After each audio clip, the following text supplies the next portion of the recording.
नमस्कार, जयश्रीज किचनमध्ये आपलं स्वागत आहे। आज बनवत आहे कैरीची चटणी। ही आहे कैरी, शेंगदाण्याचं कूट आहे 2-3 चमचे, फोडणीसाठी कढीपत्ता आहे, मीठ आहे, लाल तिखट आहे। ही चटणीच्या कैरीचे आपण तुकडे करून घेतलेले आहे चटणीसाठी।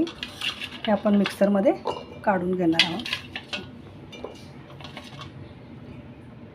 आता आपण याच्यामध्ये शेंगदाण्याचं कूट टाकणार आहे आणि थोडेसे आपण लाल तिखट टाकणार आहे।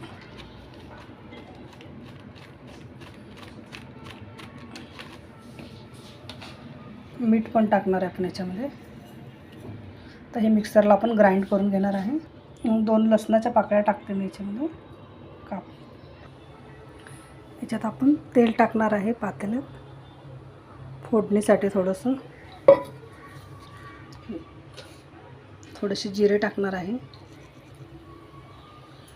थोडीशी मोहरी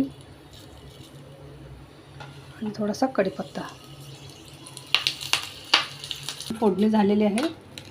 आपण हे मिक्सरला काढलेलं आहे कैरीची चटणी आपण याच्यात टाकून देणार।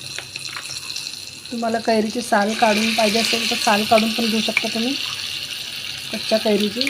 तसंही मिक्सरला किसून पण वाटू शकता तुम्ही। इतकी छान आणि टेस्टी झालेली कैरीची चटणी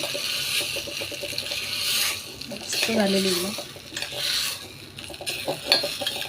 नक्की बनवून बघा, सबस्क्राईब करा आणि लाईक करा। खूप टेस्टी आणि खूप छान लागते। चपातीसोबत खाऊ शकता, भातासोबत खाऊ शकता तुम्ही, भाकरीसोबत खाऊ शकता ही चटणी।